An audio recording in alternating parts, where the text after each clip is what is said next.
o pecuarista pode vender ou comprar animais para ampliar o seu rebanho? Como valorizar o seu trabalho e estabelecer relações de confiança com o mercado pecuário? A rentabilidade da atividade pecuária é válida, essencialmente na compra e venda de animais. Para comprar ou vender, um dos melhores caminhos são os leilões. Para os bovinos, existem empresas de referência nacional em organizar e realizar grandes eventos e leilões de gado. Elas são capazes de aproximar vendedores e compradores e trazem soluções de negócios para milhares de clientes e parceiros de toda a cadeia produtiva. Os eventos nos mercados de leilões são ocasiões excepcionais para divulgar as conquistas e os trabalhos dos pecuaristas para todo o Brasil. Preocupados com a sustentabilidade, os leilões incorporaram tecnologias de comunicação e evitam reunião física dos animais. Isso reduz o estresse do transporte e da estabulação para os animais, assim como os gastos de energia e outros impactos ambientais. Ao invés dos animais irem ao local do leilão, os leiloeiros vão às fazendas, analisam os animais, organizam lotes homogêneos com dados para os leilões feitos à distância. A Estância Bahia Leilões é uma referência nacional e internacional na realização de leilões. Ela já comercializou mais de 8 milhões de animais nos últimos 31 anos, entre gado de corte, touros, matrizes para reprodução. Realizou investimentos notáveis em tecnologia de ponta, qualificação profissional e logística adequadas. Para tratar do tema leilões e sustentabilidade, o pesquisador da Embrapa Territorial Evaristo de Miranda conversa com Maurício Tonhá, CEO da Estância Bahia Leilões, baiano de Santana dos Brejos, no oeste baiano e hoje radicado no Mato Grosso. Olá, bem-vindos ao Brasil Verde, um programa dedicado à sustentabilidade da agropecuária brasileira. E hoje nós voltamos ao tema da pecuária, não é? Já tratamos aqui de diversos aspectos, sobretudo nos sistemas de produção, mas a validação de todo o trabalho se dá na venda do gado. E também o crescimento, para rolar, para crescer com os animais, depende muito da compra do gado. E um mecanismo essencial para isso são os leilões. Mas existe um vínculo entre leilões e sustentabilidade. E isso nós vamos tratar no programa de hoje. Eu tenho a honra de receber aqui no Brasil Verde o Maurício Tonhá. Ele é lá da Estância Bahia Leilões, um grande parceiro nosso, um parceiro do agronegócio brasileiro. É uma alegria recebê-lo aqui. Bem-vindo ao Brasil Verde, Maurício. É muito bom estar com o senhor, professor Evaristo, estar tratando de tema tão importante quanto a sustentabilidade e o futuro do agronegócio, especialmente da pecuária brasileira. Eu agradeço a oportunidade. Nós é que agradecemos a sua disponibilidade, Maurício, é atarefadíssimo aí. Mas olha, deixa eu lhe perguntar, antes da gente entrar assim para falar de leilão e de gado, dá para você contar um pouquinho a sua história? Você já nasceu assim no meio de uma comitiva, de um rebanho? Ou você é um cara que vem de área urbana? Conta para nós um pouco como é que você foi terminar e onde você está hoje em dia. Porque o nosso público é um público de cidades, né? Espalhado pelo Brasil. Eles gostam de conhecer nossos entrevistados. Oi, Evaristo, em poucas palavras eu poderia dizer, eu sou um baiano entusiasmado que nasci no sertão, ou seja, no agreste baiano, no oeste, né, em Santana dos Brejos, mais precisamente no Vale do São Francisco, Rio Corrente. Vim para Brasília muito jovem para concluir os meus estudos. Em Brasília, o meu sonho, eu já sou filho de produtor, de pequeno produtor rural lá no Nordeste. Minha mãe é professora primária, vim para Brasília para concluir meus estudos, sonho de ser engenheiro civil. E em Brasília me tornei um vendedor ambulante, feirante. Durante 3 anos e meio que morei em Brasília, fui vendedor nas feiras de Brasília. E desde então, não conseguindo alcançar, passar no vestibular da UNB aí no início dos anos 80, resolvi fazer concurso. E aí Deus me trouxe para o Mato Grosso. Vim ser inicialmente funcionário da Caixa Econômica Federal. Posteriormente, me tornei funcionário do Banco Brasil na época com os concursos. E em 1982 fui para Água Boa, é uma cidade aqui no leste mato-grossense, que na época tinha lá 2.000 habitantes. Ela até então era uma cidade que não tinha sido eleito o primeiro prefeito quando lá cheguei. E hoje, graças a Deus, 40 anos depois, estou aqui para contar um pouco desta história. 10 anos de Banco Brasil, e nós iniciamos os leilões em 1991. Então, nasci com o pé na roça, Evaristo. Mas que história bacana, né? Que mostra como o Brasil é um país extraordinário em termos de mobilidade, não é? De empreendedorismo, de ascensão social, né? Sempre nós temos aqui exemplos de pessoas como você que batalharam, né? Cresceram e, ao crescer, ajudaram os outros todos a crescer, né? Cresce junto com um monte de gente, ajuda outros a crescer. E você começou com os leilões em 1991. Como é que foi isso? Explica um pouco para as pessoas que estão nos assistindo, né? Pessoal de cidades médias do Brasil, motorista de táxi, tem um monte de gente que acompanha o programa, às vezes não tem ideia do que é um leilão, né? Um leilão de gado, né? Mas isso é fundamental hoje na pecuária, não é? Sem dúvida. Eu, na verdade, Evaristo, era funcionário do Banco Brasil e já não me sentia tão bem quanto funcionário, com todos os quadrantes, apesar de que foi uma extraordinária faculdade que eu fiz quando funcionário do Banco Brasil, uma empresa extremamente criteriosa, uma empresa que é respeitável, né? Respeitada aí, que exige respeito, e para mim foi um espetáculo de lição de vida trabalhar no Banco Brasil. Lá a gente tinha 500 clientes na carteira rural, tive também a felicidade de logo chegando, fui trabalhar na carteira agrícola do Banco do Brasil. Na época, a atividade de Água Boa da região era praticamente a rizicultura, a cultura do arroz. A soja estava chegando ainda muito tímida aí nos anos 80. E eu percebendo que não era aquilo que me fazia bem, que me realizava quanto profissional, comecei a dar os primeiros passos ainda no banco, quanto nos momentos de folga, nos finais de semana, fui me tornando produtor rural aos poucos e também exercendo um pouco desta paixão que eu tenho pelo comércio. Quando eu tirava férias do Banco Brasil, eu ia para minha querida Santana dos Brejos, e ao invés de ir para a praia, passear e fazer o que todos os bancários, aqueles que têm férias até, que têm juízo devem fazer, eu acho que tem que descansar, mas não, eu ia para lá comprar, sabe o quê? Aroeira, comprar animais de serviço, tropas, e naquela oportunidade lá eu fazia um estoque, e quando voltava para Água Boa, pegando um pouco mais de dinheiro, pagando os impostos e também o frete, né, que era muito longe, caminhão 11-13 trazia, salou, 20 animais. Nossa. E naquilo eu já fui usando essa minha vocação foi sendo desenvolvida. Com tantos anos de Banco Brasil, na época, lembro-me dos primeiros leilões que eu vi na minha vida, foi na época da UDR de 1988, né? A esquerda contra a direita, o Ronaldo Caiado liderando aí vamos falar, o crescimento, né? E principalmente defendendo os interesses dos ruralistas na Constituinte. E ali eu vi os primeiros leilões e comecei a gostar daquele movimento, daquele dinamismo, daquela coisa toda, aquele calor que proporcionava, e aquilo eu comecei a olhar, mesmo ainda funcionário do Banco Brasil. Tem um fato importante, na época nascia também aí o Partido dos Trabalhadores, o PT, nascia o DR, né? Todos foram frutos daquele período. E eu, funcionário do Banco Brasil, uma escola totalmente, a grande maioria dos bancários, né, dentro aí, onde nasceu o movimento, eu era filiado ao UDR. Olha que baiano ousado e corajoso, né? Mas me identificava muito com os homens e mulheres de Botina, até hoje me identifico muito. E daí comecei, em 1991, a fazer os primeiros leilões.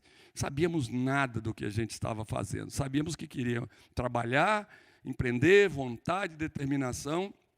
E o primeiro leilão nosso, nós vendemos 231 animais no primeiro leilão, num parque de leilões, inclusive arrendado da UDR.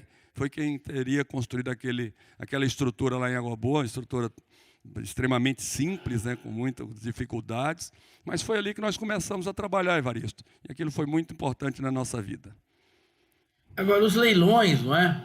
Para quem está nos escutando, quer dizer, se eu quero ampliar o meu rebanho, quero diversificar, estou interessado, bom, tradicionalmente é isso, a pessoa vai num parque, numa feira de leilões, lá existem muitos lotes, muitos animais reunidos, né? Chegou-se a ter coisas enormes, não é? E lá eu posso, então, adquirir, justamente no leilão, dando lances, etc., segundo as minhas possibilidades. talvez o melhor material que eu preciso, os melhores animais que eu preciso. Então, os leilões no Brasil teve uma época de crescer muito em número de animais. Você mesmo já me contou que fez leilões assim com milhares de animais reunidos fisicamente no local, não é isso? Isso mesmo, Evaristo. Os leilões, nós iniciamos a trajetória. O leilão no Brasil iniciou na década de 60, a partir do Sul, numa escola uruguaia com o Trajano Silva, que existe até hoje a empresa. E veio, na verdade, interiorizando, chegou em São Paulo aí, final dos anos 70, ou melhor, nos anos 80, e interiorizou aqui pelo Brasil Central, pelo Centro-Oeste e Norte do Brasil, basicamente com a vinda da UDR, onde fazendo os grandes eventos aí, reunindo a classe. Os leilões eram todos eles presenciais, levávamos todos os animais para os recintos, e nós iniciamos, como falei, com 231 animais no primeiro evento. O primeiro ano nós vendemos 1.500 animais, e as coisas foram crescendo, e, na verdade, o Mato Grosso, o Brasil Central também foi aumentando o seu rebanho, dinamismo, profissionalismo, e nós fomos aumentando as nossas estruturas, e nós fomos também cada dia nos profissionalizando mais, chegando aí, tinha toda uma movimentação de animais. Quando nós idealizamos fazer o mega leilão da Estância Bahia, a empresa tinha crescido, já fazia leilões em todo aqui do leste do Mato Grosso, nós idealizamos fazer um leilão, e o primeiro mega leilão em 2001, quando a empresa completava 10 anos, nós fizemos um compromisso de vender 10.001 animais. Mas naquele ano mesmo já superamos e vendemos 12.861 animais, todos eles no recinto. Então era uma atividade, era uma operação quase de guerra, né? muito custosa, inclusive, com alta demanda de esforço físico, consumo de combustível, mal-estar animal. Hoje a gente fala de bem-estar, mas de estresse, né? Então nós realmente vivemos este mundo para aprendermos de que forma nós poderíamos fazer para melhorar a performance do nosso negócio, tornando-nos mais sustentáveis em todos os seus aspectos, sustentabilidade, a questão propriamente dita, né, da questão ambiental, e também a sustentabilidade econômica do nosso negócio. Chegamos a fazer um evento, Evaristo, em 2011, com 40.900, em 2012, com 40.911 animais, todos no recinto. Uma verdadeira loucura, professor Evaristo. Era esse número que você tinha me falado uma vez. É inacreditável você reunir fisicamente. Vocês imaginem as pessoas, todos esses animais precisam beber água, precisam comer, você tem que retirar o esterco, tem questão de temperatura, não é que está todo mundo junto, tem que estar dividido os lotes, tem trânsito no local de animais, trânsito de pessoas. Deve ter sido uma loucura mesmo, mas isso não vai acontecer nunca mais, eu acho, né? Porque você mesmo é um líder no Brasil, a Estância Bahia, na incorporação de tecnologia, né? De tecnologia moderna, sofisticada, nos leilões. Dá para você contar um pouco como é que foi essa sua evolução? Depois a gente pode descrever como é que é hoje, para onde você está caminhando, né, nos leilões. Maurício, tem uma dor, tem um linguajar sertanejo, diz que a dor ensina a gente a viver, né? Então nós fomos percebendo e sentindo muitas dores, dentre as quais os custos exorbitantes.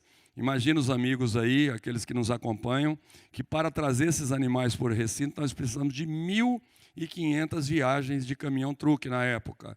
Um caminhão-truque leva por volta de 30 animais. Então, quase 1.500 caminhões trouxeram os animais, e mais 1.500 para levar esses animais de volta para a propriedade daqueles que os compraram. Esses animais ficavam lá um período, geralmente por volta média de 15 dias, entre 15 e 20 dias, e nós, naquele ano, em 2012, foram consumidas mais de 11.000 toneladas de silagem para estes animais. Então, existia um custo muito alto da logística, do frete, imagina hoje os preços do combustível, um custo muito alto na produção deste volumoso e também na sua distribuição, no manejo destes animais. Então, foi uma dor. E era um negócio que, de verdade, a gente fazia um esforço muito grande e que, economicamente falando, deixava muito a desejar com todo aquele esforço. Nós fomos à busca de alternativas e começamos a filmar os animais. Não fomos nós que filmamos os primeiros animais para serem vendidos no Brasil. Nós reconhecemos que já existiam outras empresas começando a fazer também concomitante ao nosso início. E foi muito difícil o início, porque o mercado da pecuária é extremamente conservador, muito tradicional. Isso. E boa parte dos meus clientes, ou uma maioria, falava, não, eu não compro gado filmado, eu não confio em filmagem, eu não sei, eu quero ver, ou seja, o São Tomé, né, quero ver para crer. Então, a gente teve muita dificuldade nessa fase de transição. Por sinal, a empresa teve um determinado momento em que ela tomou a rédea e falou, temos que fazer, tínhamos problemas, inclusive ambiental, tivemos problema na empresa, por sinal, e tudo isso nós fomos superando com muito capricho, esmero, profissionalismo, respeito, e principalmente olhando nos olhos dos nossos clientes, tanto vendedores que também não queriam que os animais fossem filmados, como compradores, e ao longo da história foram aí muitos e muitos anos, até hoje, Evaristo. Eu não sei o modelo ideal. Nós estamos à procura, mas temos feito tudo aquilo que nós podemos, dando segurança para quem vende, transparência e também para quem compra, porque são 3 partes envolvidas, né? Nós temos um cliente vendedor, um produtor que produziu um bezerro, que completou o ciclo na sua propriedade. Ao mesmo tempo, nós precisamos alcançar um cliente comprador, aquele que precisa de comprar o bezerro, porque ele vai precisar de ir para o confinamento, para engorda pasto, hoje praticamente não existe, mas também que precisa da demanda daquele produto. Então, é uma arte, todos os dias bem trabalhados, muita inspiração, muita atenção para o que está acontecendo no mundo, principalmente com as tendências, e lá nós vamos aí buscando a forma ideal de atender a pecuária brasileira e dando bons exemplos, Evaristo. Eu acho extraordinária essa evolução que está acontecendo. Claro que não temos modelo ideal, né? Mas, assim, primeira coisa, talvez para quem está nos assistindo, né, é que hoje, é claro, agora mesmo eu estive aí numa feira lá em Uberaba, você tem animais que vão, mas são reprodutores, são animais muito excepcionais, é um leilão realmente focado em determinado tipo de animal, né, de altíssimo valor, etc., né? Só falta ficar passando maquiagem ali no gado, né, um por um, tudo isso, né? Mas esse leilão mesmo que funciona na pecuária, para quem está nos assistindo, agora a novidade é que, em vez do gado ir lá para a feira, é o Maurício, a equipe dele, que vai na fazenda, não é? Vocês vão na fazenda, separam lotes, a coisa não está preparada assim, pronta para isso, né? E vocês foram evoluindo na gestão, no fornecimento dessas informações. E um ponto que eu queria que você comentasse também, além dessa técnica, dessa metodologia, é essa coisa que é tão fundamental no campo, né? Que é a confiabilidade, né? Quer dizer, o pessoal confia na Estância Bahia, quer dizer, claro que o filme, no começo, tudo isso, mas quando você vai fazendo uma história, né, de confiança, tanto do lado do fornecedor como do cliente, acho que isso é fundamental. Dá para contar um pouquinho para nós como é que é hoje, quase que essa inversão, né, na prática do leilão? Sim, Evaristo, não foi fácil, não foi como um estalar de dedos que nós descobrimos este modelo que nós fazemos hoje. De verdade, é uma construção constante, todos os dias. Nós iniciamos, por exemplo, com o sofrimento dos leilões presenciais, os custos que nos pressionavam bastante a toda a cadeia. Nós começamos a filmar, mas não tínhamos equipe de filmagem preparada e com toda a competência que temos hoje. Nós não tínhamos a preocupação de homogeneizar os animais tão bem homogeneizados como fazemos hoje. No início, nós marcávamos esses animais à tinta, passava alguns dias para ir buscar, essa tinta desaparecia, gerava dúvida para o amigo comprador, até mesmo para aquele que vendeu, poderia ter misturado no lote. Nós também não tínhamos, no início, nos primeiros tempos, o capricho de filmarmos esses animais com a pesagem. Hoje nós pesamos individualmente todos os animais. Hoje nós marcamos, inclusive, todos os animais com marca fria ou marca quente, para que não paire dúvida do amigo vendedor com relação a se realmente foi aquele animal que ele adquiriu. Então, nós ficamos, ao longo dessa história, aprendendo, principalmente com os nossos erros. Como nós não tínhamos escolas, e nós temos a felicidade de termos a coragem de estarmos realmente fazendo uma escola de leilões de forma humilde, mas com todo respeito às grandes empresas leiloeiras que também tem no Brasil, mas nós sempre pagamos caros por inovarmos, por acreditarmos, por termos a coragem de falar, nós só vamos fazer assim. E até hoje tem alguns clientes, eu não quero que faça. Não, nós não vamos fazer do jeito que você quer. Não é por nada, nós temos experiência, vivência. Eu preciso que aqueles clientes que estão do outro lado da televisão, da web, eles saibam efetivamente que estão comprando um produto com garantia, com a garantia da Estância Bahia. Então, como eu garanto, nós garantimos a Estância Bahia para aqueles que estão vendendo, nós também temos que dar toda a segurança para quem está investindo. Porque quem não está seguro, não vem pagar preço justo em nenhum negócio. A pessoa que acha que tem risco, então nós precisamos dar muita transparência. E, por incrível que pareça, te confesso, professor Varisto, que lá atrás nós não estávamos pensando em sustentabilidade, talvez aí sobre a égide ambiental. Nós estávamos pensando em sobrevivência. Nós percebíamos que daquela forma que nós estávamos fazendo, o futuro era curto, ou principalmente limitado, porque fisicamente era impossível a gente movimentar essa quantidade de animais sem uma baita estrutura física. E nós tínhamos nossas estruturas, principalmente em Água Boa e Cuiabá, eram as únicas que comportavam lá 10, 15, 20, 30, 40 mil animais. No mais do Brasil inteiro era 1.000 cabeças, 1.500, 2, e com os custos aumentando, a gente ia ficando meio inviabilizado, e principalmente pelo custo de logística da equipe, de profissionais, levando televisão, com toda a estrutura de unidades móveis de transmissão. Então, tudo isso foi ficando inviável nós crescermos. E Deus foi bondoso conosco, foi nos mostrando o caminho, e sempre pedindo a Deus para iluminar os nossos passos, e realmente nós chegamos, talvez, no modelo que está funcionando muito bem, mas sempre buscando melhorar. É uma inspiração, uma inspiração constante por aqui, viu, Evaristo? Eu sei que é uma construção constante, o agro é sempre assim. Eu brincava durante a pandemia que todo mundo ficou virtual, eu falava, mas o Maurição, lá como a gente fala, ele continua operando do jeito que ele sempre operou. Ele já estava preparado para operar virtual, não é? Mas sobre a sustentabilidade, é interessante, quer dizer, todos esses caminhões, né, que emitiam CO2, gastavam diesel, né, todos esses animais confinados, quer dizer, tudo que envolvia isso em termos de meio ambiente e também de estresse para o animal, não é? Tudo isso foi muito reduzido, não é, com esse tipo de abordagem que vocês têm hoje. Então, realmente toca a questão da sustentabilidade. Você quer destacar alguns pontos aí dessa sustentabilidade que você chega a mencionar, enfim, para os seus clientes, quando você apresenta o seu portfólio? Vamos para um exercício, talvez breve, mas me perdoe se porventura eu não for preciso neste exercício aqui ao vivo. Nós vendemos 350 mil animais por ano, estimados aí.